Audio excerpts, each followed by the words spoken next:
Okay, let's try that again. So, welcome. This is Fusion Fantasy Football, and I'm doing projections, and I'm just streaming when I do it and hanging out. I had a little bit of technical difficulties. Things crashed a little bit, so we'll see if that keeps happening or not. If it does, if I disappear abruptly, you'll know why. Not sure why, but that's fine. So we're going to recap real quick. We're going to go back to what I did on the last one, which was Baltimore and Detroit. We bounced over to Detroit after Baltimore. So let's go ahead and I'm going to pull up Baltimore here on my other screen and take a look.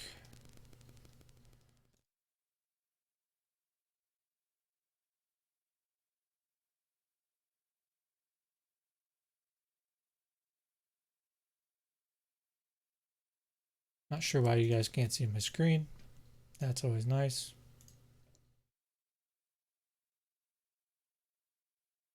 Boom, done. Okay, so here we are. We looked at oh, thank you, Chad. We looked at Baltimore and not a lot of passing yards here, a lot of rushing. My personal favorite to come out on top among the wide receivers is Miles Boykin. I keep hearing a lot of good things about him. I think he has the if you go back to last year, guys like John Brown didn't work out for him. Actually, Willie Snead was getting some of the most targets, but I think Miles Boykin can be better than Willie Snead. Willie Snead's still there, so I think he is going to receive a good amount. And of course, Marquise Brown, when he finally gets healthy, they're going to try to use him at least. Whether they do successfully, I don't know. But you can see here, not a lot of points for any of them. Mark Andrews could come out all right. I think about a season not too much better than last year. There is room here if you see only 433 attempts from Lamar Jackson, 165 rushes for 800 yards. So I mean, there's room here for more passing, certainly. Yeah, I didn't have a lot of any special insights into here.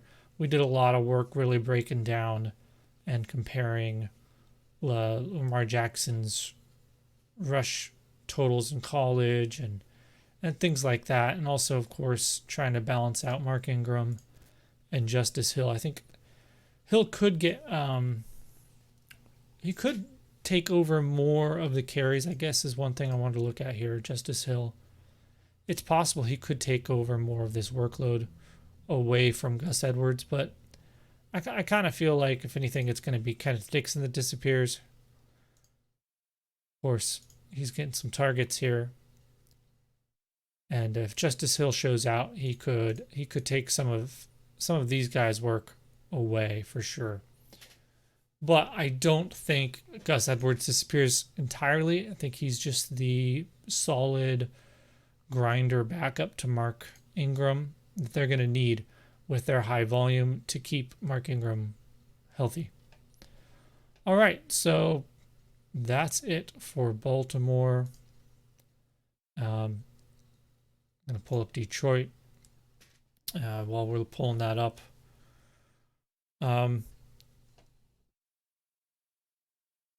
A little bit different in Detroit. We've got a good amount of passing yards, but not a ton. 4,300, almost 44 for Stafford. That falls in line with kind of what he's done in the past. This is actually a pretty good year, pretty decent year for him in recent years. Obviously, going back and comparing the last couple, he's had down seasons. I only have Kenny Golladay with a 20% share. Marvin Jones right behind him. I'll pull up this view here. You can see You cannot see. I only have Kenny Galladay with a 20% share, which is about what he had last season. And because this season you got Marvin Jones healthy. Of course, last season you had Golden Tate gone at the end of the season. So for a while there, Galladay was pretty much the main target. And I think he can hold up to that and be the main target as far as a volume. You can see I have more targets here for Galladay than Marvin. But I think Marvin sticks around. He does what he does, the bigger plays, more points per target kind of guy. And I think in standard he even scores more points because he gets more touchdowns because that's what he does. And then how did Theo Riddick? That's hilarious. I didn't even notice this when I did this last time. That's hilarious. Apparently my database has Theo Riddick listed as a wide receiver, which is fair. All right, so we've got that. I don't have anything else here except Kerryon Johnson. We talked about his ceiling. I still think it's there. I mean, that's still a lot of rush attempts for C.J. Anderson, first of all. That's a lot of rush attempts I gave C.J. Anderson.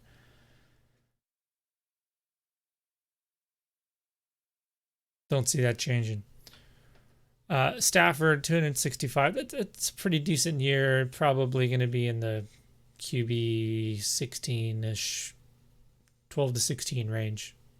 I don't think he's much of a top 12 anymore unless some of these receivers start breaking out, which I don't think Marvin Jones can do. He's pretty much capped out.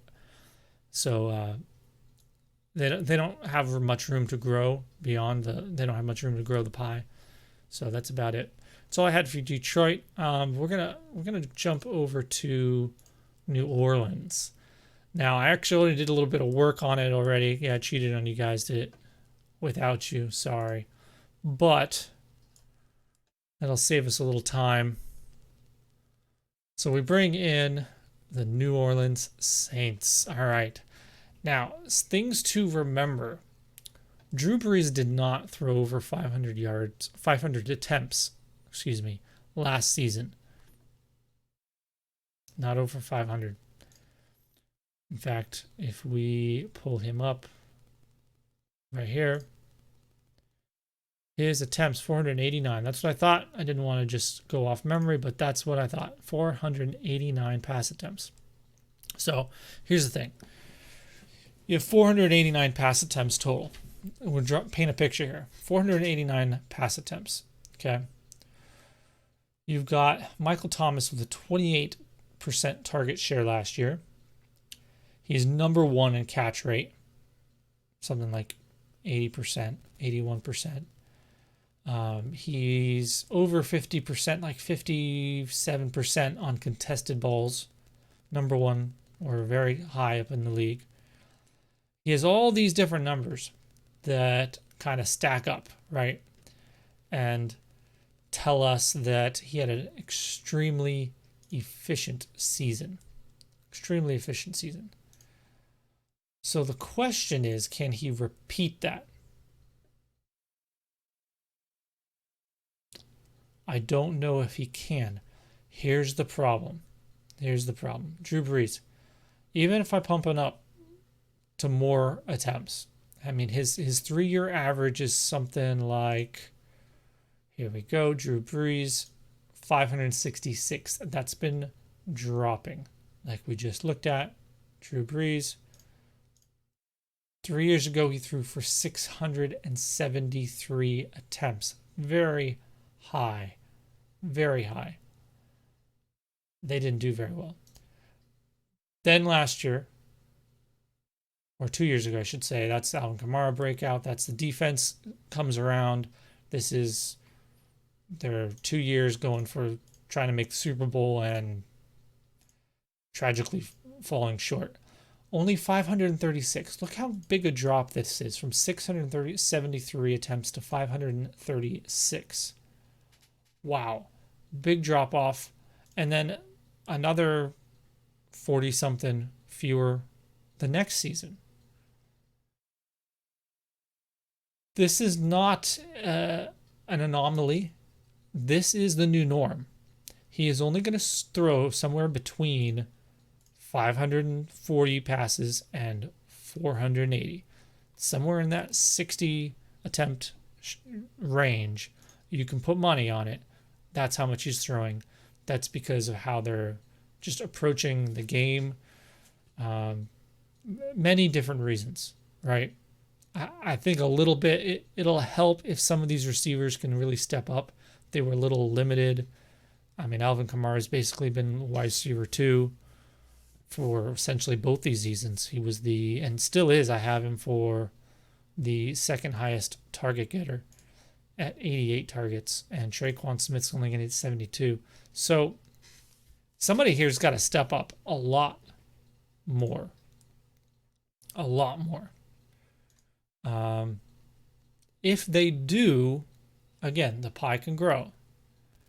They could return to some of those volume numbers of Drew Brees past.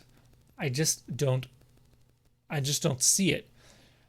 Here's the other problem with Michael Thomas. So his first few seasons, I'm going to pull this up. His first few seasons were first few weeks, multitasking, were extraordinarily efficient. So let's see here.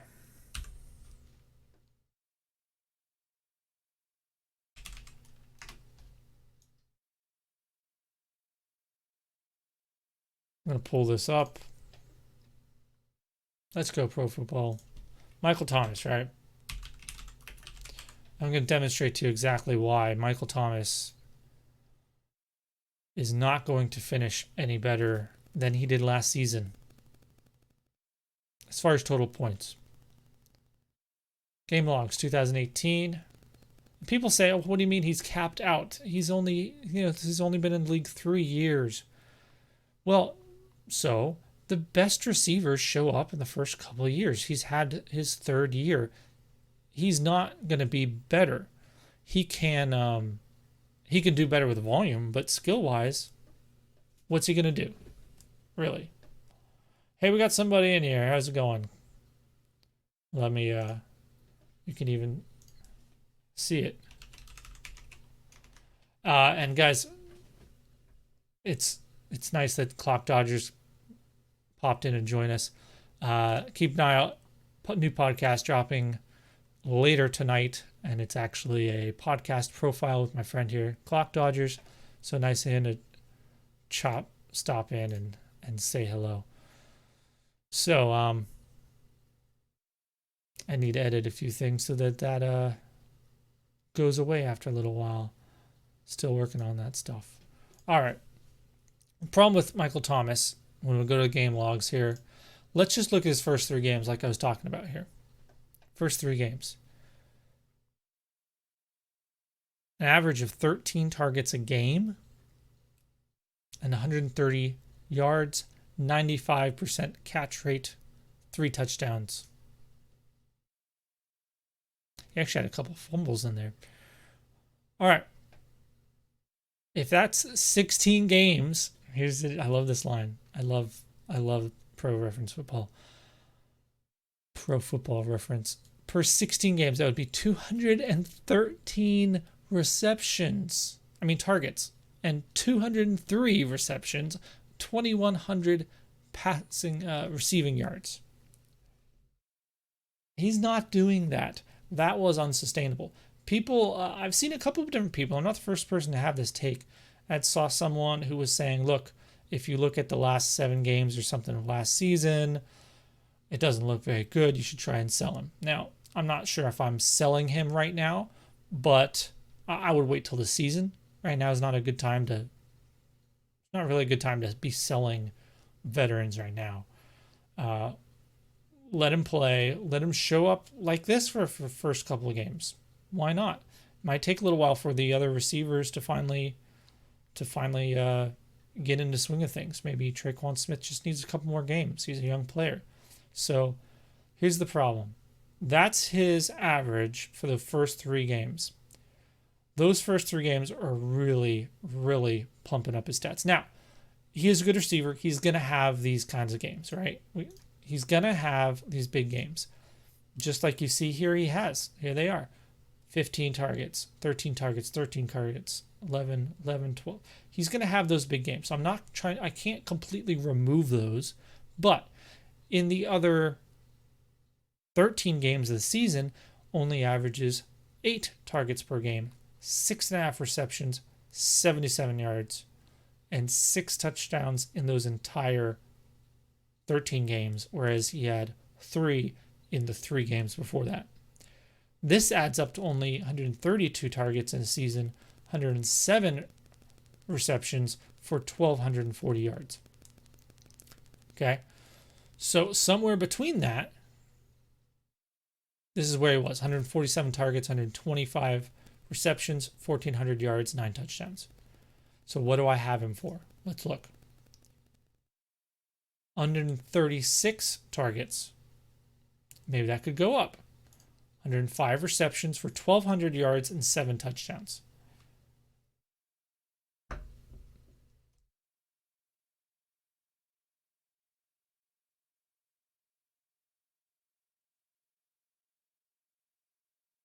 What did we say that was? 7 touchdowns, 1,200 yards, 132 targets. I just have him a little above his 13 game pace instead of including his ridiculous first 3 games. And that's my point. The only way he can be better than last year is if his volume goes way up, because his efficiency literally cannot get better. It was one of the most efficient wide receiver seasons from, at least from a number 1 perspective. Sure, you can be a role player and be more efficient, per target, per reception, whatever. But when you're, for a number 1 wide receiver, getting this kind of volume work that a number 1 gets, a 25% plus target share, he was as efficient as you can possibly be. The best he can do is match that. There's nowhere to go up. There's nowhere to improve. So Michael Thomas, I don't see how he can be better than last season. He could catch more touchdowns. There's that. And like I said, maybe he does get more receptions. That means you have to take them from somebody. And that's fine. That just probably means Jared Cook already is not nearly as good as people are hoping. One of these other receivers is just going to have to just drop off entirely, like Cameron Meredith. Those 10 targets maybe just doesn't even play. Those 10 targets go to Michael Thomas. Rashard Matthews, I stuck him on here. Austin Carr, same thing. Keith Kirkwood has kind of been a little bit forgotten. He kind of started coming out as a good player last year, so I went ahead and put him in there. I wasn't just injury. For a little while it was injury, but they seem to really like him. He's kind of a sleeper I haven't heard anyone talking about for me. So if you want a deep sleeper, there you go. It's Keith Kirkwood. Much like I've talked about before, you want these offenses that are good with its quarterbacks that are good. If somebody gets injured or whatever, there's room to be better. And that could be Kirkwood. If Traquan Smith just can't do it, if he's just not that guy, Kirkwood can step into the number 2 position. Michael Thomas, don't want this to happen, but injuries happen. Traquan, can he really be the number 1, or are they going to have to balance the workload between them? So no one is drafting Keith Kirkwood. Literally no one. We could try and look up his ADP. I have not seen his name mentioned a single time anywhere, even from people who like talking about sleepers. So wide receiver 3 with the Saints. You might say it's early Ted Ginn, and I could buy that. With my predictions here, I have him basically tapering off completely. All right, so that's the Saints. I went over those quick without you guys. I mostly wanted to talk about Michael Thomas here and why I have a real hard time saying he can't be better next year, basically. Which means he was wide receiver 3 with everything going right. I don't have him in the top 3 again this year. Probably I know for sure I have 2 players with more points than this that I've done so far. And maybe we should go do for a team. I've done the Saints. I've done the Steelers, where Juju came out with a little over 300 points. I did the Falcons, where Julio had 288. So Michael Thomas now is at 264. So who else would that be? Do we want to do the Packers next, or do we want to do the Texans? Ooh, we could do the Texans. There's a couple good things going on there. Probably some things you guys will disagree with me on too. Let's go ahead and do the Texans next. That'll be fun.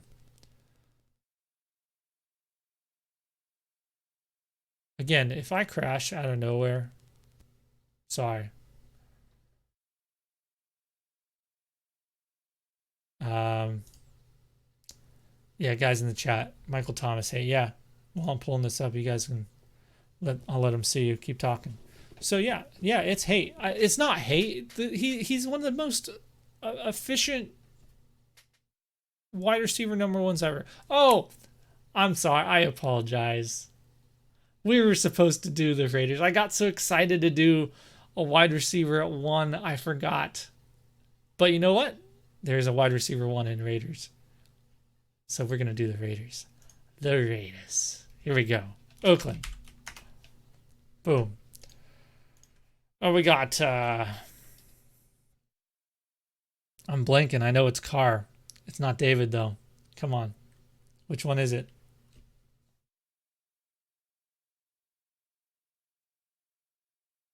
Is Drew Brees going to throw for over 530 attempts? He was at 540 or something like that. Man, you're going to make me look it up, Crocker? Really? Got guys in chat giving me a hard time. Gotta defend my honor here. Really? 536 2 years ago. Derek, thanks, man. All right. 489 last year. You really think he's going to exceed what he's done the past 2 years with this offense, with this defense, with this success they've had both seasons? You really think they're going to go back to hot 600 passes? No. I already had Michael Thomas at 20. I have him at 26% target share. I admitted that could go up a little bit. 140 something targets again.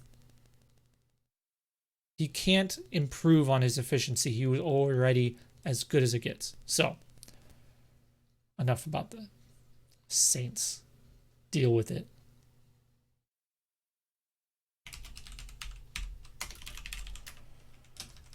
All right, so we'll put Derek Carr in here again. Moving on, Crocker. 554. We should do a bet on how many pass attempts. And because I already said you can put money on it. It said it'll be between 540 and 480. So if you're saying it's over 540, then you're on. Let's make that bet. All right, Derek Carr. So I'm going to pull up my, put it on my other screen here. I'm going to pull up the Our Lads depth chart. Great place for depth charts. Again, how's my keyboard? Nice and loud? Done. Well, no, it's not done. We have to conditions here, terms here, man. What are we doing? Water, like a good old-fashioned water bet? What are we doing? Loser has to write an article for the other one's website. All right.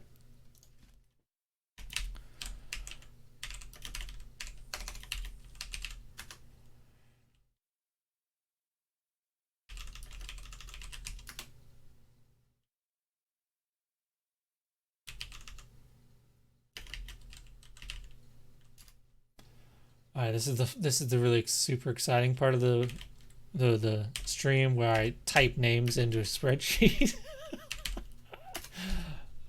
Yes, Ryan Grant is technically there.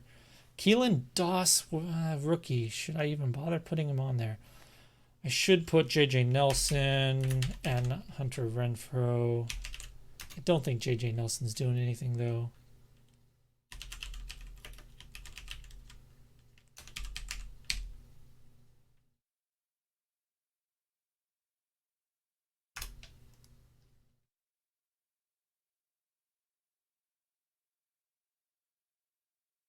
All right, then we got Darren Waller. What do we guys think about Darren Waller? I'm not sure because, I mean, he kind of strikes me as a Virgil Green kind of guy where he's got all these great measurables. And you guys ever realize that there's two Derek Carr people on the Raiders? There's Derek Carr and then there's Derek Carrier. That's funny. I know. Content, it's amazing. Foster Moreau. Good. I like that rookie. I know he's a rookie tight end, and why are we giving rookie tight ends anything? But maybe Darren Waller is just a guy who's just in the right place at the right time, which means he can either be Gary Barnidge year 1 or he can be Gary Barnidge year 2. So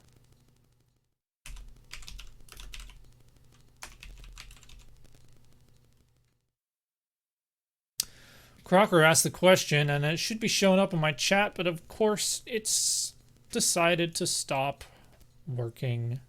He asked the question, how relevant has tight end been in Antonio Brown's shadow? That is an interesting question.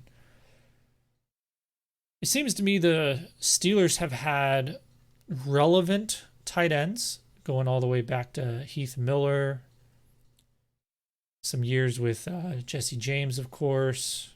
Now, people hoped it would be Vance McDonald, but none of those were particularly super talented players. They were solid players, like in Heath Miller's case. So I'm not really sure. I'd have to dig into that.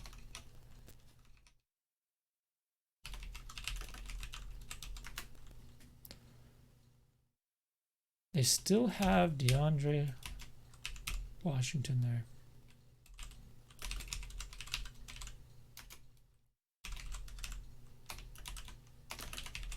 Is Chris Martin III technically even still on the team? Has anyone seen? Because I'm not even seeing him on this list. Wait. Yeah, he is. Yeah, he is. I see him. I'm going to put them all on here. I can delete people later or whatever. Anyone who could possibly be relevant, I'm just put them on here. Chris Warren. Why are you not showing up?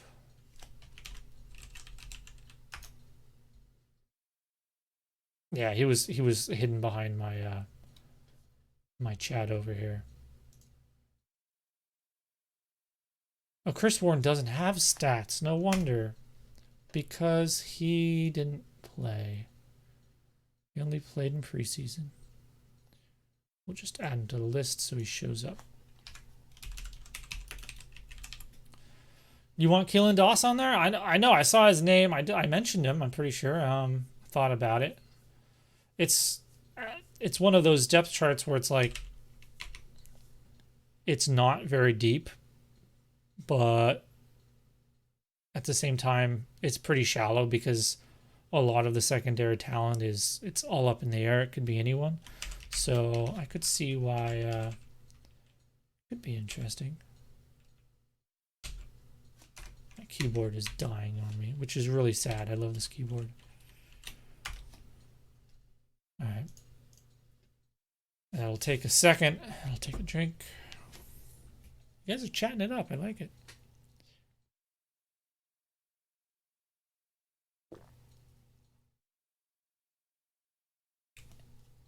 Clock Dodgers in here is the expert about Keelan Doss.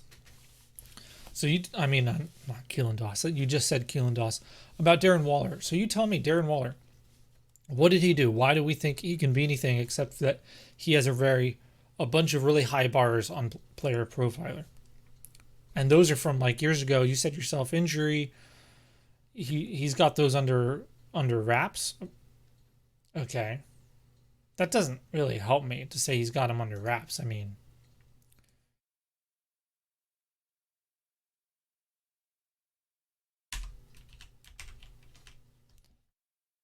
I don't care if he's got him under wraps. Ah, jeez. No, I'm on zeros.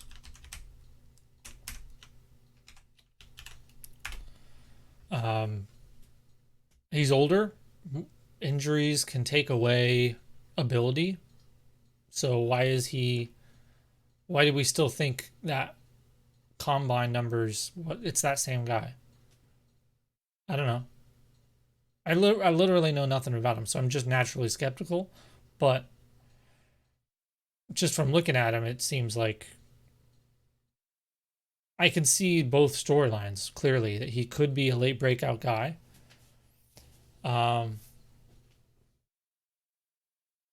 Off the field issues. Okay, I'm sorry, not injuries.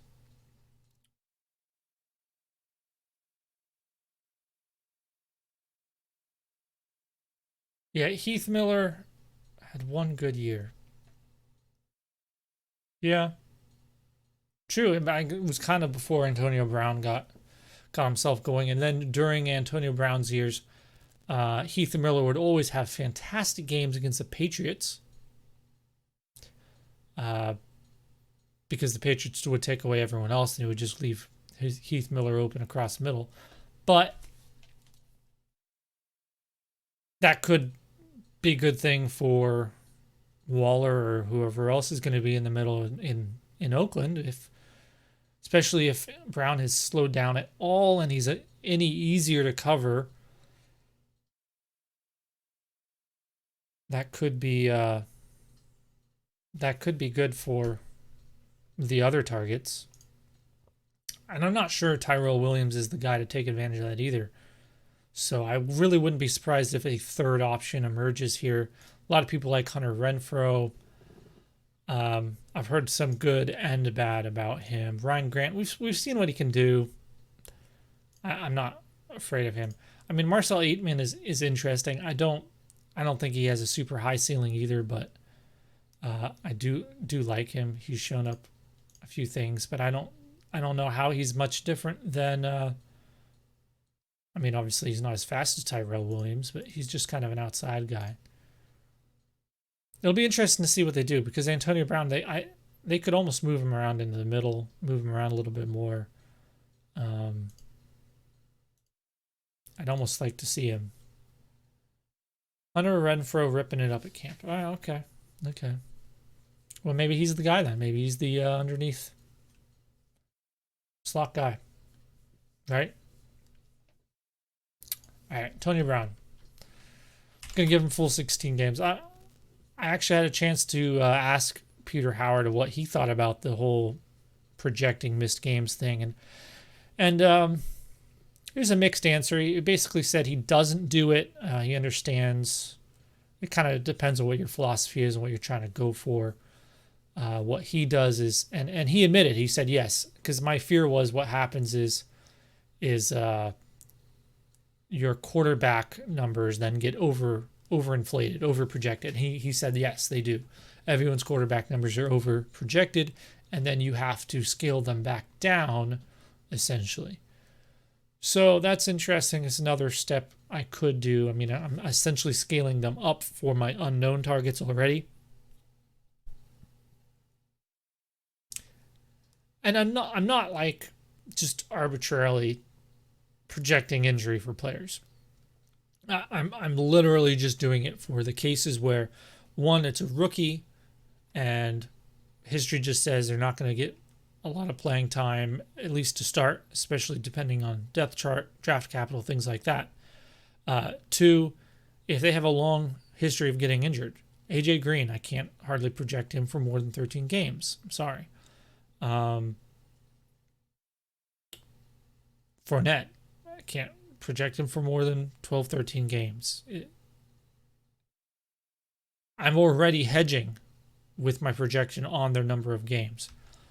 So for a lot of these guys, I'm just gonna, 15, 15. JJ Nelson, he gets injured, little guy. I don't know about Hunter Renfrow, but he's a rookie, so I can say 15, 15. And the whole idea about some people only project the 15 games of the fantasy season, and I understand that's fair, but I do the full 16 games just because we want to be able to make it comparable to past full season stats. So when you look up full season stats, you want to be, oh, he got, however many targets and so on and so forth. You don't want to have to, I could prorate it out and calculate it all back up to 16, but I don't know, it just seems a little silly. All right, so with all these raw numbers that are coming in here, we've got, ridiculous 176 targets for Antonio Brown. And then that's just his average. 30% target share last. Let me scroll down here. You can see 130% target share last season, even with Juju there.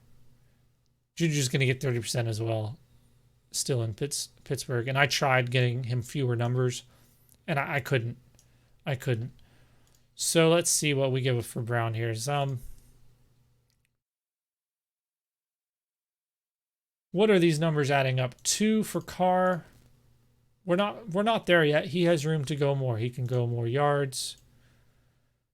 Well, his efficiency has gone up basically, but his total attempts and completions. So he's been up there in workload, but hasn't been terribly efficient. Okay, just thinking things through here. Josh Jacobs, we got to get him involved here. Again, rookie tight ends. I can hardly give them more than 8. Darren Waller. All right, let's say he does it. Let's say JJ Nelson. I don't see you getting 3.5 targets a game. Definitely don't see Grant. 8-man, 4.4. Yeah, we'll just leave that right where it was. He has only one season under his belt, so he's got to get better than that.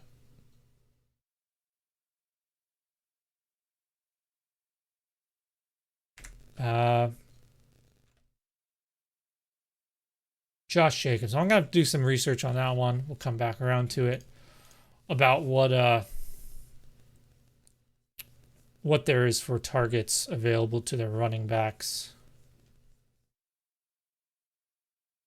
Chris Warren. I don't know. Doug Martin. So this is where it gets interesting.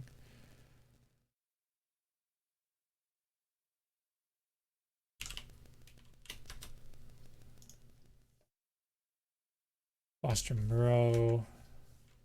Let's say he gets 1 per game once he gets going there. Where are we for numbers? Yeah, so probably the missing numbers here for targets are basically Jacobs. So we need to figure out how many targets he's getting per game. Oh, and that's always interesting when you're dealing with a rookie.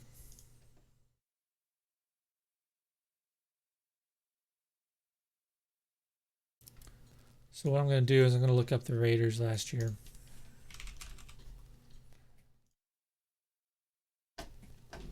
And we're gonna look at how many targets total went to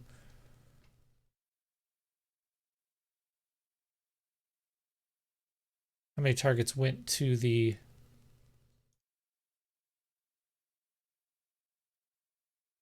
running backs as a group.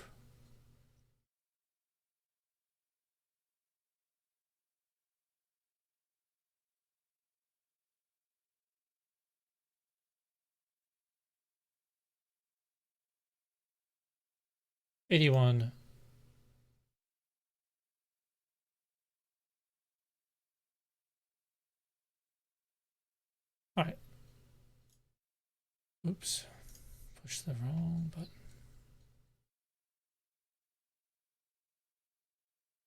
Before I go any further, I'm going to save this thing because, like I said, if I crash out of nowhere, I'm having like memory issues.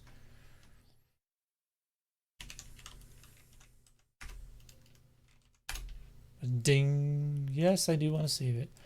All right, back to the numbers. We got 81 plus 24, 20. Any other running backs of note? Nope. It's 125 targets to running backs. Now that's not gospel, but it's just a piece. It's just a piece we're gonna look up here. Now I want to look up Josh Jacobs' college numbers, see what he's getting per a game, and then we'll probably have to upgrade that for total workload. S key is going to great. Gotta love the sports reference websites.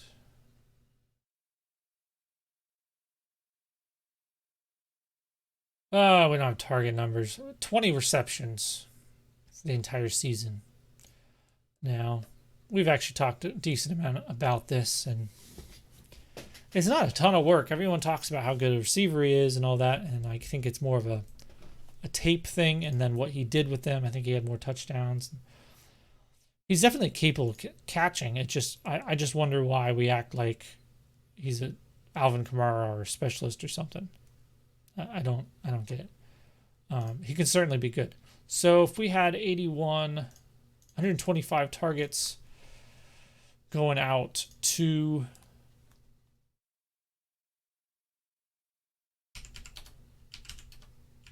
we're only at 95 now, so we've got at least 30 to give out. That's about a couple a game. There we go. 2 targets a game for Josh Jacobs. 3 for Richard. I'm going to guess that's going to drop, and that's going to go up. That's going to be down. That's going to be almost nothing. Almost nothing. Now what are we at? We are at, yeah, right about where we want to be. Josh Jacobs, rush attempts per game. Doug Martin's not getting 12. Jacobs is getting at least 12. Let's see what it looks like as a team with 14. And we'll give him a just nice round 4. When it's rookies, like this is, like I've said before, this is reasonable expectation.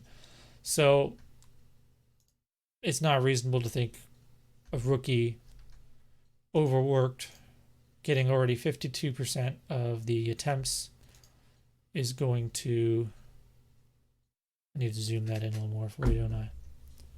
Can you guys actually see the numbers?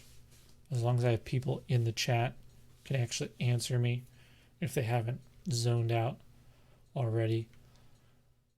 Can you actually see these numbers? Does that work out for you or not? Let me know.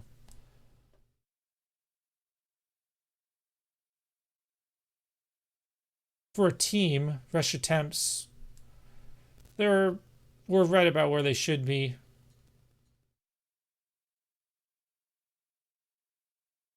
So Richard is dropping from 81 to 37. No, I believe I have him for 48 here. Thing with Richard is a lot of that was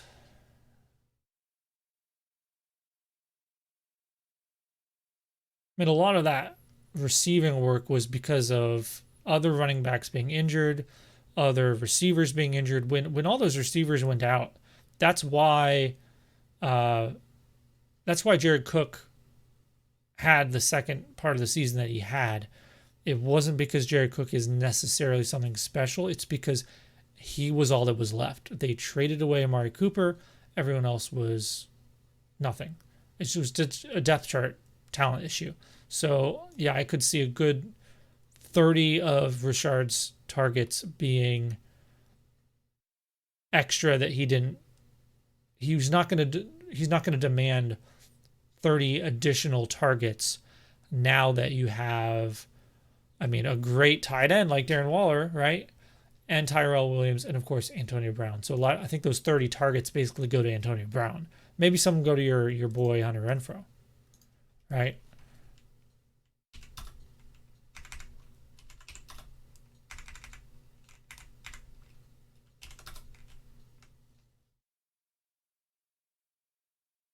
I mean, I already have Antonio Brown for like 160 targets here. Okay.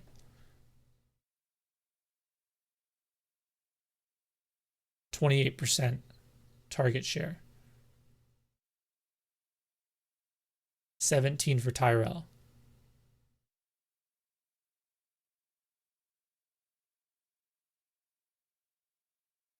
Well, it was 81 targets for Richard last year, is what we looked up. So I'm giving him 37 receptions on 48. And I could see that going up. I do like Richard. I've said it in the past. You know it. You've heard me. Let's see. Catch percentage is not going to go up much.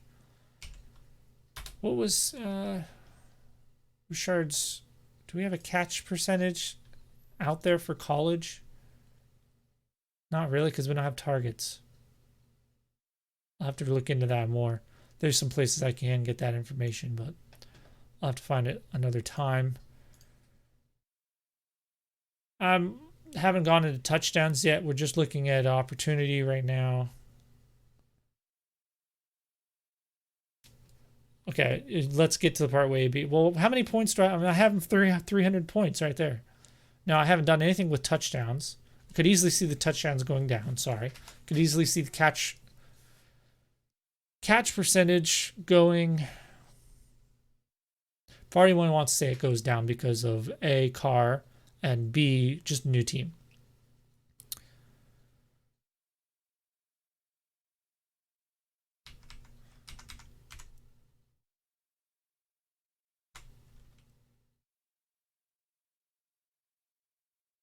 As much as you want to say catch percentage, like I said, it's not. I've talked about this before. It's not stable across a career, across situations, across quarterbacks, but it is pretty stable in the same situation with the same quarterback. So how much of that percentage is Antonio Brown and how much of that catch percentage is Ben Roethlisberger? Now, I've said before, and I stand by it, Derek Carr and Ben Roethlisberger are not that far apart. I think they're pretty similar in many ways. But how much was Antonio Brown inflating Big Ben? So maybe he deserves that 64%, and whatever bonuses he conferred upon Big Ben's stats by being a good receiver, he will now confer upon Derek Carr. I could see that. I could absolutely see that, and I think we're seeing that in some of the numbers here, where, well, they went away a little bit. Now we did some of these numbers. All right, I need to fill some of these out so that just things go through correctly. J.J. Nelson, okay. 60. I hardly give rookie receivers more than 60% catch rate. You have to earn more than that in my book. 65 for good receiving backs and tight ends. And then you don't get up to 70 unless you've proven yourself as a satellite receiver or as a very, very effective slot receiver kind of guy. And yards per reception, I'm going to leave that. Tony Brown has a pretty big sample size. We're going to leave that. Tyrell Williams, I'm going to lower that a little bit just because that was, I think, a bit of a product of the Chargers and his role there and how they used him. Like you can see exactly here, J.J. Nelson, they would use him the same way in Arizona.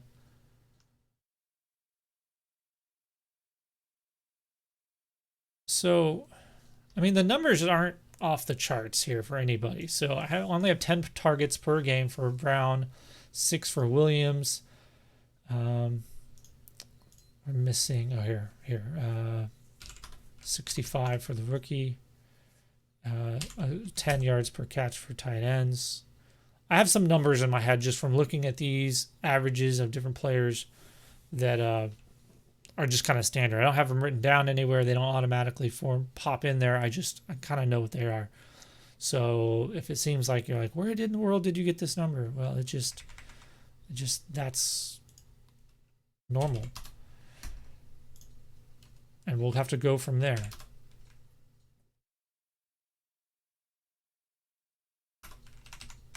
You start seeing patterns. Like you can see DeAndre Washington's only 7.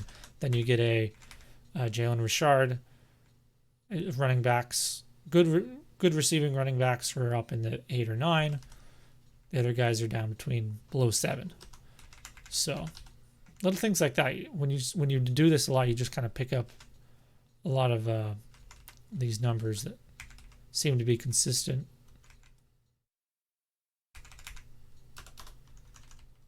Just getting things filled in so everything populates correctly. Now I can actually get, okay, here we go. Now we can finally see, all right, the car, his numbers go up. Fewer attempts than I'm sorry, I was looking at team average, which I don't understand how his average and team average, because team average is not including his games missed, right? Of course. So 542 is his average. 570 is the team average. So 557 for him, 363 completions, 65%. That's right on him. 4,100 yards. That's up. Now, that's his average. Let's look at exactly what he was. 4,000 last year on 553 attempts. That was one of his best. That was statistically, technically his best season, at least from a numbers perspective. 381 completions, not quite as many completions. So he has room to go up in attempts. His touchdowns are up, but those are just the touchdown numbers I imported. I haven't even changed those. Those are all just averages for each individual player. So JJ Nelson's going down. Yeah, Ryan Grant's going down. Aitman can get a couple. Williams, I think that's about right. I'm gonna turn Brown down a little bit because I want to see how this comes out. Waller, I mean, if he's a tight end and he's gonna be a receiver, you hope he gets at least 3, right? If he's gonna be anything.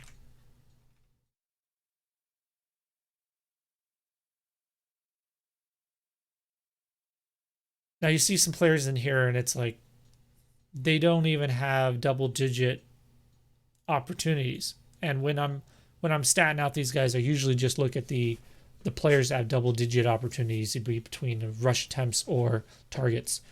And everyone else is just whatever. I'm not going to bother trying. So, I mean, I pretty much could go in here and delete out Chris Warren probably and Derek Carrier. But I'll leave them in there because they're going to get something. And then I have, of course, already down here, I have where I basically are putting the unknown stats that are always out there. So somewhere out there, there's 26 targets going somewhere that I don't have accounted for. It could be to some of these players. It could be to someone I don't have on here. 26 is a little much because, again, usually that includes these guys with only single digits. So it's kind of double counting it. So I might need to take them out. Let's look at a whole team as a whole now. Zoom out. Where are we at?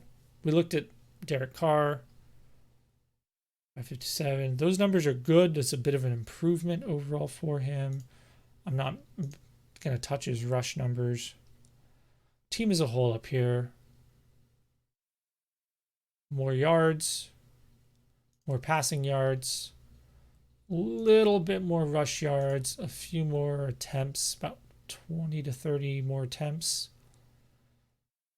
Everything else, I mean, maybe I need to give, oh yeah, Josh Jacobs. He's a rookie. Yeah, I'm going to give him at least 2 fumbles.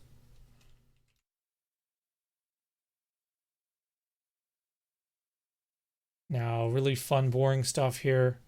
YPPTD, it's just looking at yards per play per touchdown. And it's telling me they're not even as good as they've been in the past with these numbers. Maybe. Plays per game. All these numbers are landing right around where they should be.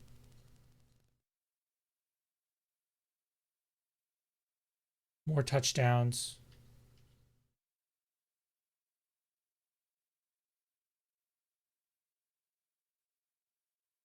Rushing touchdowns. That's where we're missing. I knew we were missing something. Rushing touchdowns. We didn't go through those. Of course. All right. If Josh Jacobs, rookie, but with that amount of work,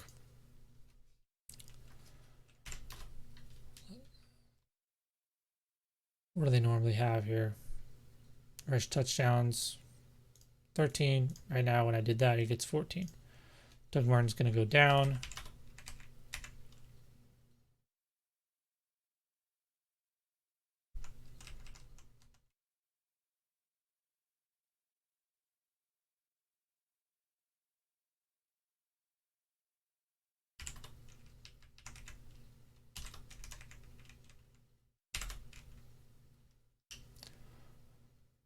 There you go. Hey, Crocker. See ya. He's right under 300 points PPR right now. That's where Brown's coming out, in case you're wondering before you head out. That would put him in my top 5 currently. There you go, Clock Dodgers. There you go. I could easily see that. He doesn't have quite the volume he was getting in the past, but it's volume for sure. Still comes in below Juju, but he's up there. And for those who think that Carr can't sustain the volume for Antonio Brown, I say why? Just look up his stats from 2-3 years ago with when Michael Crabtree was a veteran, an older receiver, and he was getting 140s a couple seasons in a row. You don't think Antonio Brown can get 20 more? I heard someone say that Derek Carr can't support a wide receiver 1. I'm like, well, he's never done it. I'm like, well, what was Crabtree? He must have been barely outside, and probably wide receiver 18 or something like that. I mean, he was close, and he had a pretty good Mark Cooper, as much as we like to rag on him, he was pretty good. He was putting up 1,000-yard seasons across from him. So all you need to do is concentrate that a little bit more into one guy, and you've got a wide receiver 1. So don't pay attention to that. 28% target share, 17 for Tyrell Williams. That's a pretty good season for Tyrell Williams. I've kind of been looking past him, but maybe we can't. Hunter Renfrow is coming in below here. I mean, I could see, just because of role, if Tyrell's doing all that, Antonio Brown's doing that, there's probably not much left for Aitman in that role. You're probably looking at Hunter Renfrow in the slot getting more work. How does that change things as a whole? Even more yards.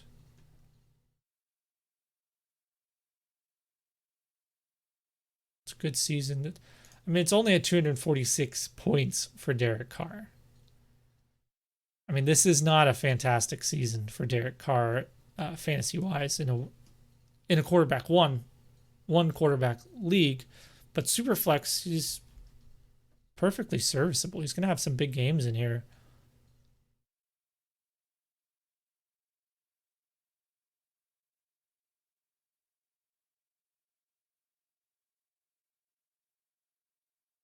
All right, nothing jumps out to me right now. Let's look back over here to player YPPT. All right, so we added in those touchdowns, and now you can see that.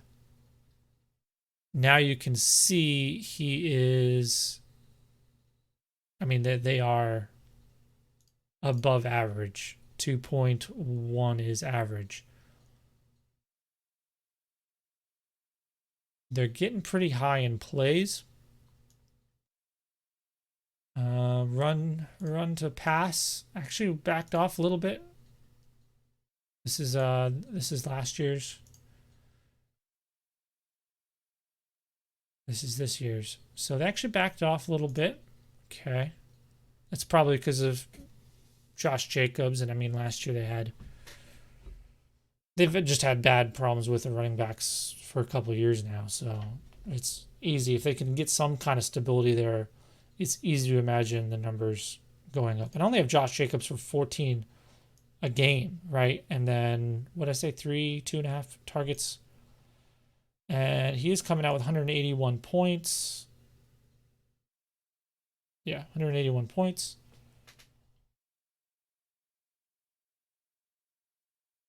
It's a low end RB2.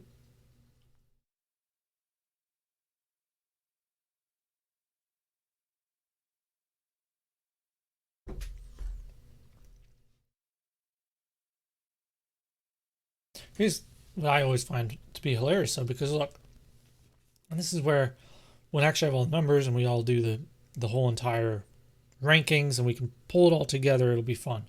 I'm really looking forward to when. I mean, I'm looking forward to doing all these, but at the same time, I can't wait till I'm done. I can actually dig into all the data combined and then go back through and fine tune each of these. But I always, when I do this, and you can go back and look at, it's realistic. Look at past season stats and points and season and finishes, and you get players like Tyrell Williams, right? Finishing with almost as many points as the team's running back one. And you think about where we're drafting Josh Jacobs, and then you can get almost that many points out of Tyrell Williams, who you can draft in the teens. So that's what helps me spot value and say, who do we really need to be drafting at what point? Is Josh Jacobs really worth it?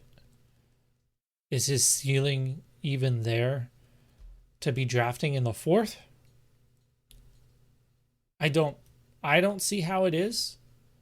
And then on the flip side, there's a lot of these players like Tyrell Williams out there who aren't flashy, aren't getting the big name, aren't getting the hype, but they put up points by the end of the season.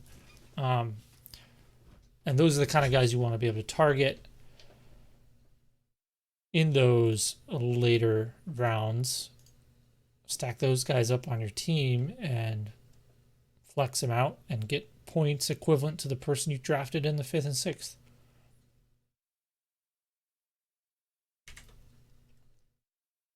I just saw something out of the games for Aitman stuck on his average, which was from last year.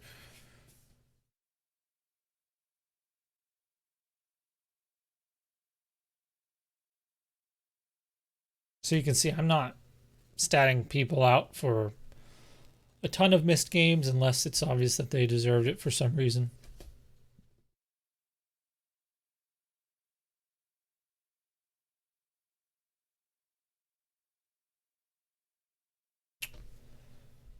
So we added a few things. Now car's getting a little bit too high, so we need to back something off here. So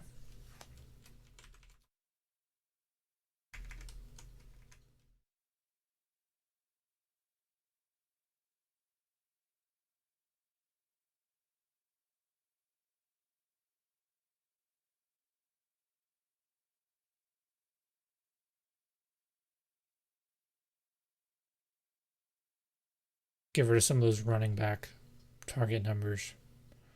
If it's going to go anywhere, it needs to get more consolidated into Richard. He deserves it. 52 targets.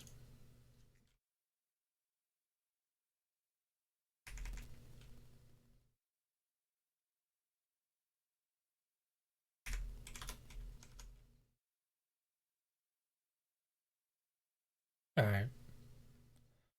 Back at those numbers. 27%. 296 points for, let's look it over the big view, the nice view.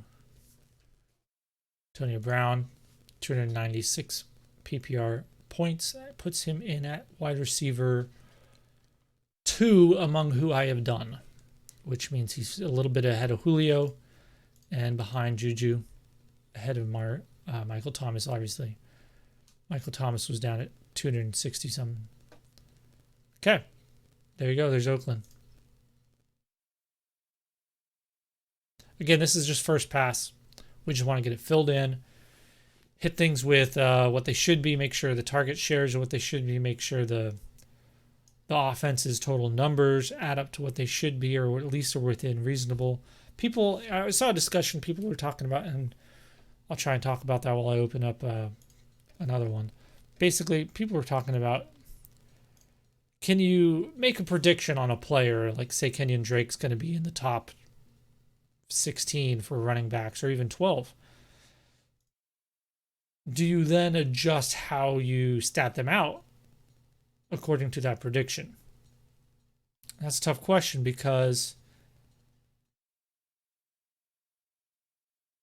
some people were saying, no, you can't do that. That's ridiculous. You have to be consistent. You can't put, I think the analogy was a cheetah ahead of a turtle. I'm like, well, you're already making a judgment from the beginning, already labeling one a cheetah, one a turtle. You've already added a subjective element.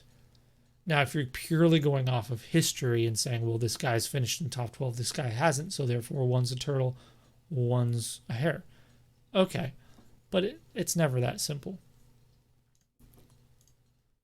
So we're gonna do Houston next, like I said I was gonna do, because I want to see what DeAndre Hopkins ends up with.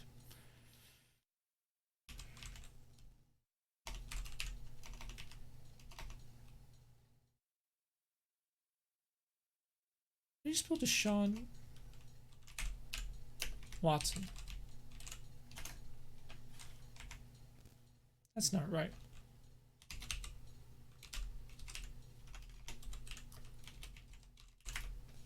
There we go. Let me pull up the depth chart for the Texans.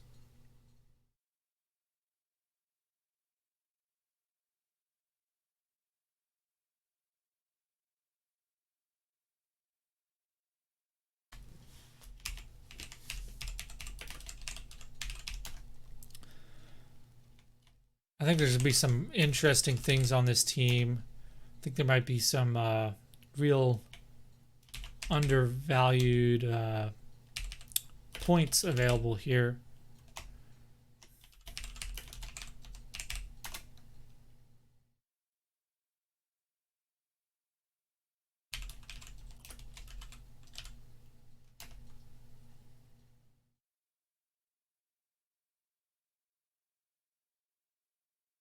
Who do they even have for other than that?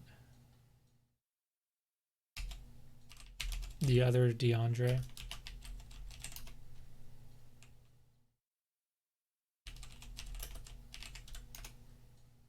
Did Chester Weah even do anything last year? He did not.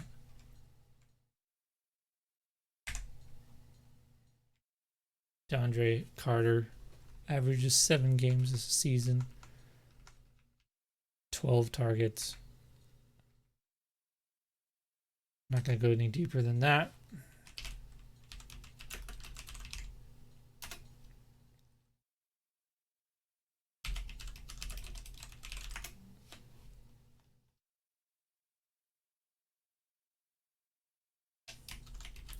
So in the news today was Deontay Foreman. And I've talked about Deontay Foreman on the podcast before.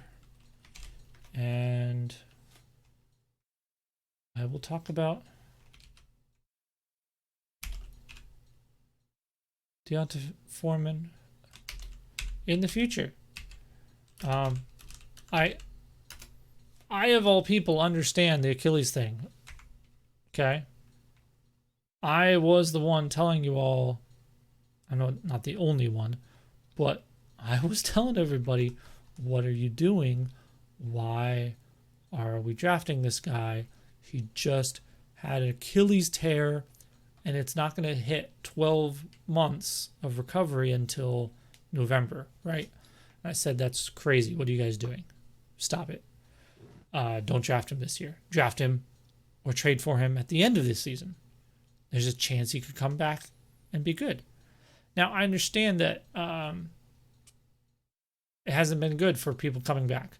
The sample size for young players coming back from the Achilles is very small. It's basically Michael LaShore. That's about it.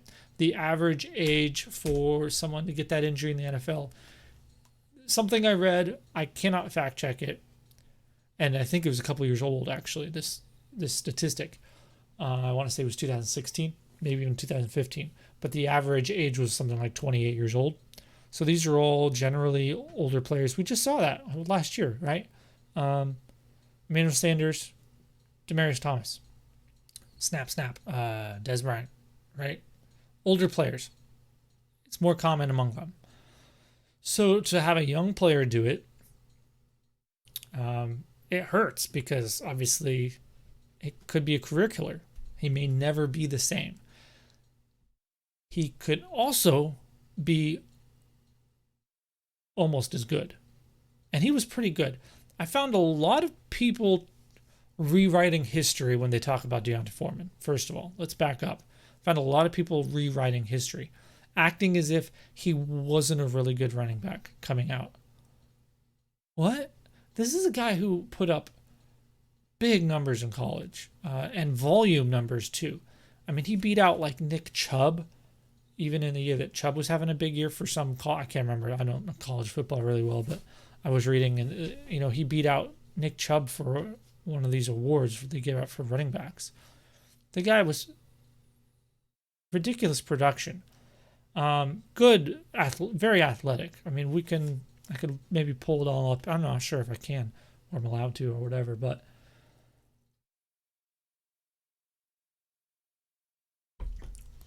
it's not fair at all to act like he's a jag. Deontay Foreman was not a jag. Deontay Foreman, if he time traveled, right, and came out as a running back rookie this season, I think he'd be in the conversation of that top 3. I mean, he's not worse than Josh Jacobs. Are you kidding me? You don't believe me. I can see it already. I can see it in your eyes. I'm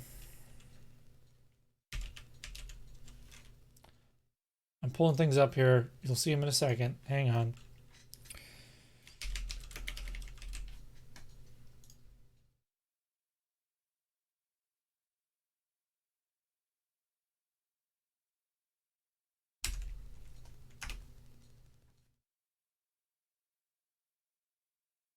Okay. Oh my goodness. When did that get moved? I'm so bad at this. All right. Here we go. Speed score, which is one of the things that really matters for running backs. Okay? Tell me, where is he worse than Josh Jacobs? Okay, Josh Jacobs was admittedly bad. All right, let's look at the other numbers then. College dominator. 84th percentile. College yards per carry. 77th. Target share. Okay, not great. He didn't get used much in the passing game. We actually saw him catch games in the NFL. It was a catch and a breakaway run for a touchdown where he broke his Achilles. So I mean, this guy is way more of an athlete. Jonathan Stewart isn't a real athlete. I mean, we think of old Jonathan Stewart now. Young Jonathan Stewart was an athlete. This guy just needs to be like, let's look at his 2017 when he did run. Okay, his opportunity numbers were low. Productivity, like totals were not good. Efficiency. I don't think he got used enough. There's not much of anything to take away there. Yeah. Anyway, all I'm saying is that this guy drafted in the third round that year because there was other better running backs, obviously, that year. Dalvin Cook and Leonard Fournette and all those guys, right? Um, 6 foot, 233 pounds, 78th percentile BMI. They actually have the same BMI. That's funny. He's still 23. He's been in the league 2 years and he's 20, which, I mean, normal, came out at normal age. It's a good player, a good running back. Do we really think Lamar Miller's a good back. I basically like the next Frank Gore or something. All right, so that's all I wanted to try to say is make sure what people have the right understanding of Deontay Foreman. This guy is actually a good player. Was a good player. And if he is only, I don't know, what do you think? 80%, 90% of his old self? That's still pretty good.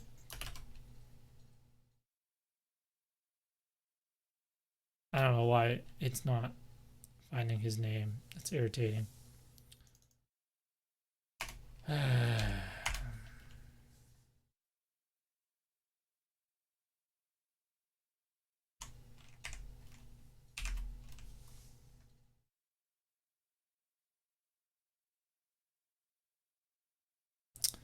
had this happen earlier with Traquan Smith, something with the apostrophes in there. It doesn't like.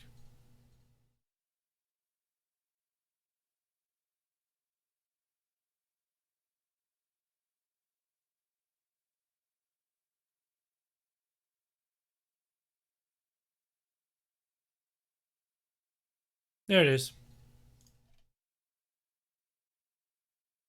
Don't know. All right. Who's left on this depth chart we want to put in here? We have, do we want to put Karen Higdon and Damaria Crockett in there? Really? But the idea that you'd rather have Karen Higdon on the team than Deontay Foreman, I mean, that's what gets me. I mean, sure, I'll draft the guy, like, sure. Cheap. I'll take a chance on him.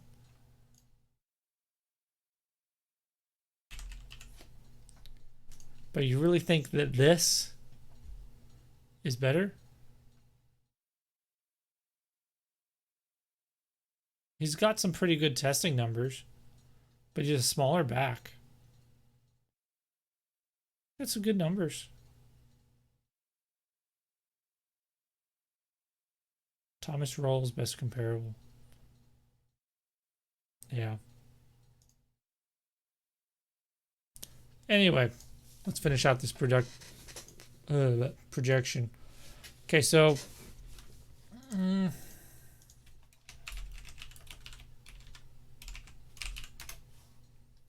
gonna put Higdon in there. Sure. Done.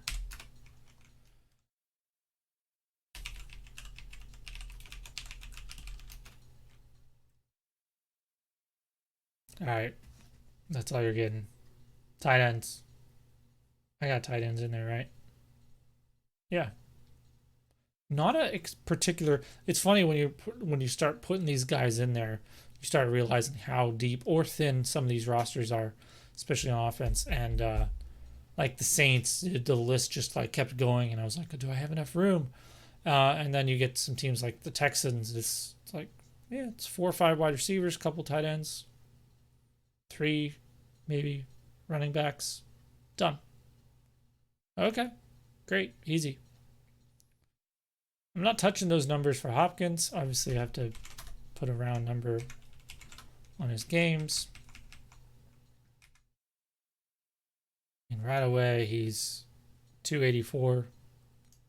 So he's up there, maybe right below Julio. Fix that.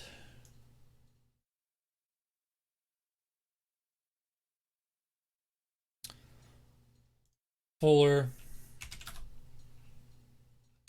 and Kuti. I'm just going to give them 13 games each. They've had some issues.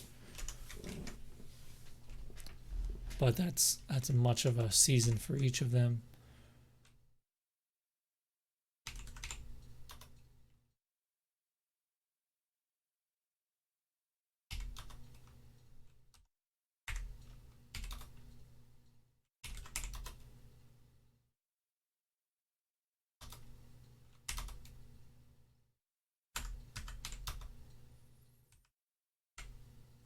Crockett's more of the receiving style back.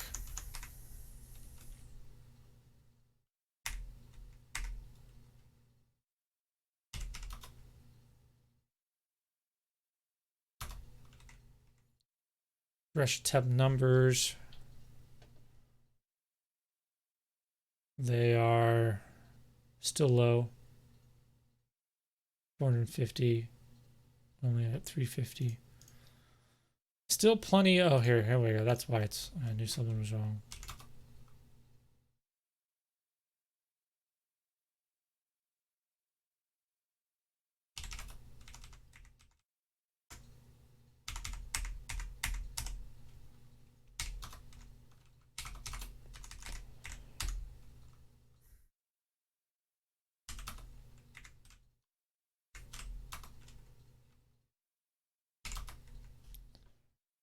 What are we at now? Too many.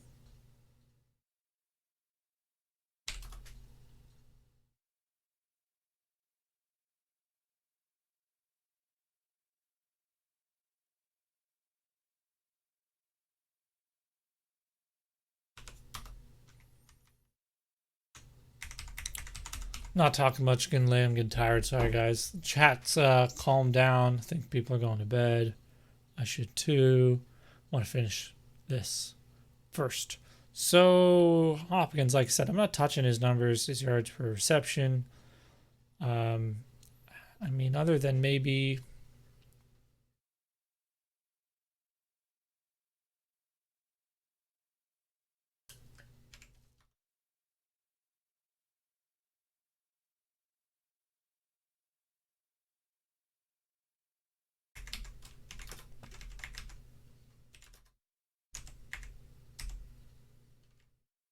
see, Jonathan Foreman doesn't have a lot of receptions yet. Caught 87% of his 15 targets for 13 targets and 182 yards last year. That's combined, everything combined. I think he's a perfectly fine receiver. He's maybe not a explosive or flashy one, or can run nice fancy routes, but he's no worse than I would say, Carlos Hyde level dump off receiver, and I would say he's even better than that, because some of those catches he had, I specifically remember. I mean, some of them, I think he had a couple against the Patriots in a game I remember that where he was out on the sideline, downfield a little bit, got some good yards on them. Probably most of these yards in the yard per reception here. So I think he is very capable.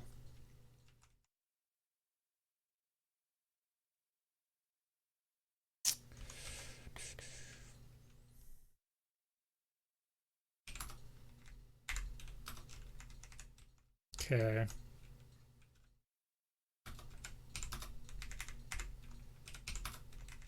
Turn those numbers down a little bit, turn those up. Fix. Wow. Fix that.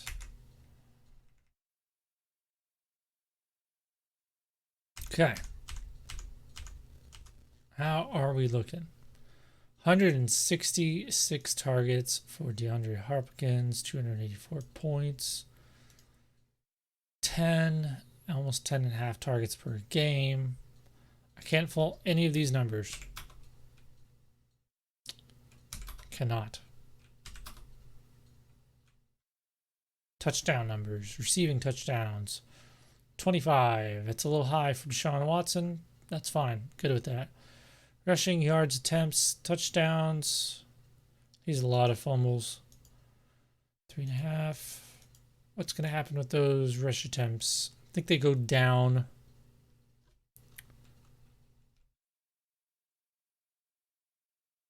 They need to go down. I mean, it doesn't have to be a ton, but they need to go down.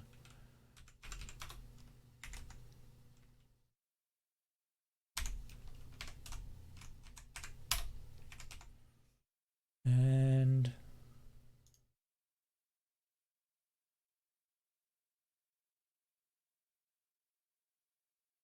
okay. No, I really like these numbers for him. They fit a 16 game pace. Maybe more attempts is even available. 63 plays per game. That's pretty average, 50 percentile. It's almost right where they've been in the past. Touchdowns, rushing touchdowns, yards, attempts, all there. Total yards a little bit more because receiving yards has gone up because you've got these 3 good receivers now healthy. I like where we're at. Market share is still huge. Why isn't last year's market share shown up for DeAndre Hopkins?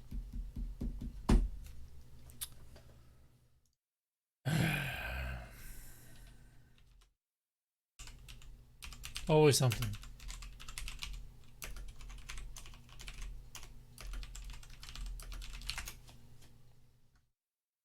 See if I can find that independently.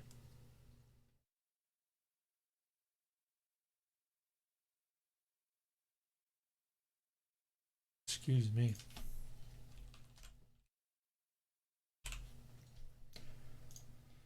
I'm looking him up on Player Profiler, DeAndre Hopkins.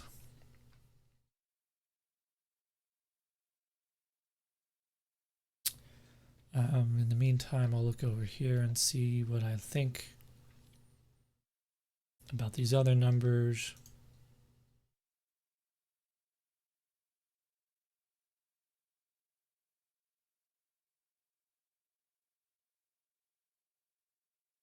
Snap share, team, target share, 32%, number 1 in the league. I'm at 33 right now. That's interesting. Of Lamar Miller for 41% of the rush attempts, Deontay Foreman for 25. So it's not like I have Foreman super high. I'm just saying these could easily flip. I mean, you could easily see Lamar Miller dropping to, let's say, 9 and Foreman's up there at 14, right?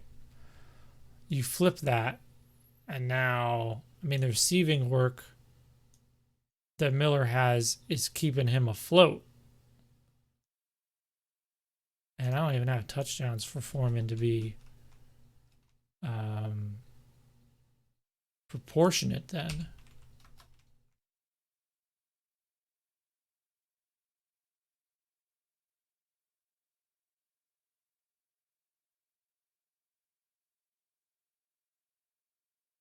And now they're both low-end RB2s, high-end RB3s.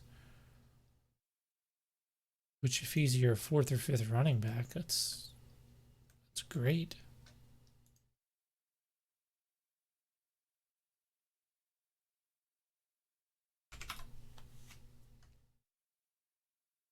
I'm swapping it back, though.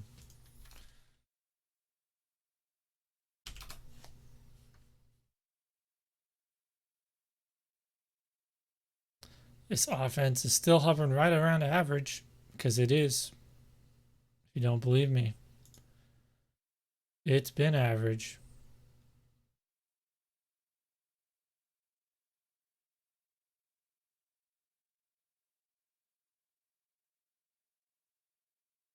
Houston, last year. That's the definition of average.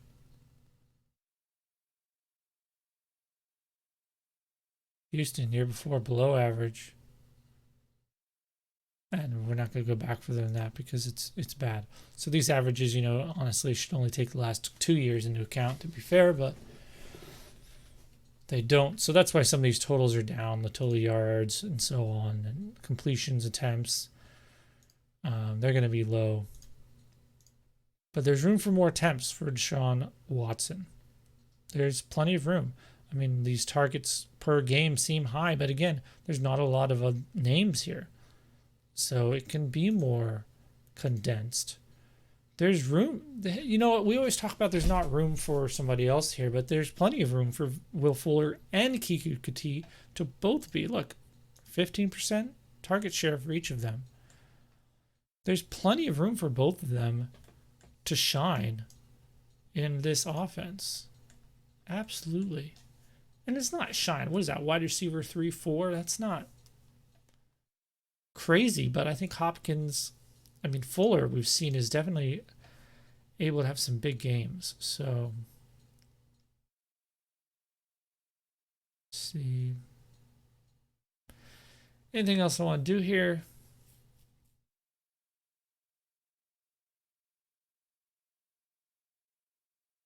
Like I said, we could go with more attempts. What would he have had on last year at his 11-game pace? 514 on last year's pace, which means I'm only 20 behind that. 19.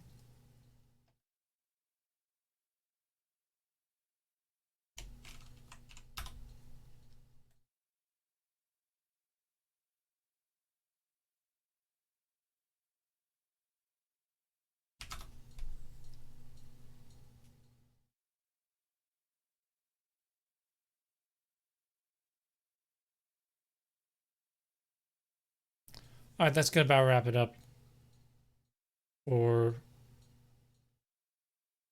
the Texans. That's where I want to be in attempts. He runs. Hopefully he runs less. Again, that was an 11-game pace. Hang on.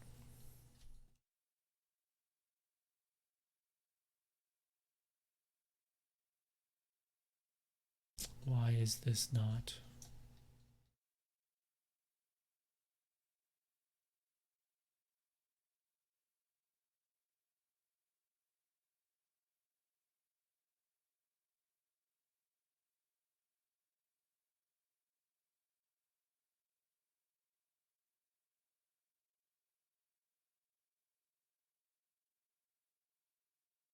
(2018) 505 pass attempts, 4,100 yards on 16 games.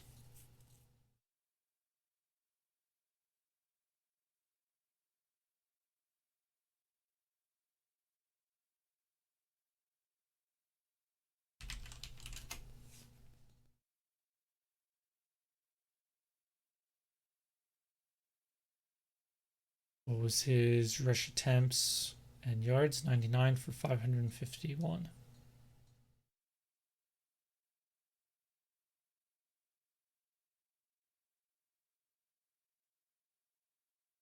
All right, I lowered that before. Should not have.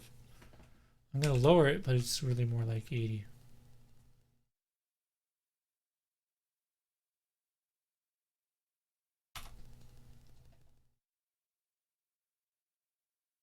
And that puts him in quarterback 1 range, 287. When you start flirting with 300, you're definitely up in the quarterback 1s. Generally.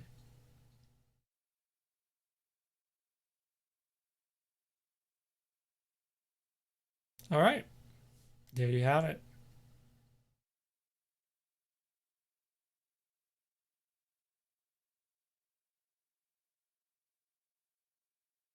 There you go, DeAndre Hopkins. That makes him wide receiver 4. Haven't done Adams yet. He's top 5 for sure. We all know he has that potential. The thing you get with him is he's consistent. Same thing with Adams. So maybe we'll do the Packers next time. That'll be fun. And save this as Houston. Yep, here we go. All right. Oops. Hey, my drink lasted this time.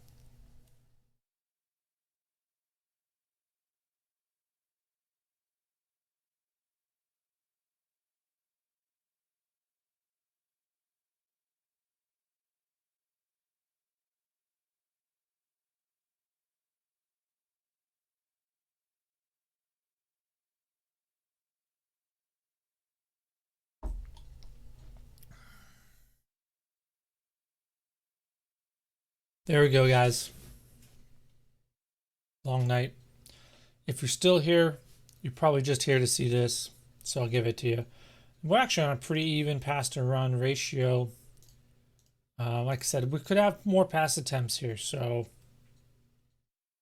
let's see what I can do about that. I mean, if both of these guys get more games, that pretty much does it right there. Whoops.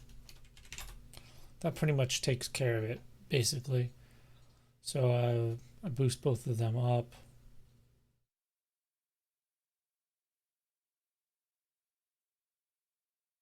Hopkins is still up at a 30% plus target share. Crazy. If he just gets a little bit more efficiency, see, he was only at 59% catch rate. If that goes up just a little bit, it's whoo. It jumps the yardage, and that would easily jump him up a couple spots. So when it's that tight, it's like these projections aren't going to help you. You just pick the one you want. These projections aren't going to help you distinguish between Devonta Adams and Juju and Julio Jones and DeAndre Hopkins. I guess with the case of Julio Jones, it can confirm that he can still get that, which I think obviously he can. With Juju, it confirms that much volume is still left for him even after we take away the extra passing yards and pass attempts for Ben Roethlisberger and bring him back to more normal rates. It's still up there just because Antonio Brown's gone. So, and we can easily see him get better. I'm going to look at what his rate was last year. As long as I have you here, I want to see what his rate was last year. 70%. He was more efficient last year. So there you go. That's all it's going to take for him to become the wide receiver 1 right there. Is a higher percentage. That's all it's going to take. He goes to 66% and boom, he's wide receiver 1. So, yep, he's right there. Tier 1, take your pick. Easily within, a reasonable expectation for him to be top 3, 4. But we're going back to where we were at the beginning. You could see how with Michael Thomas, his efficiency was already at the top. His volume probably already at the top.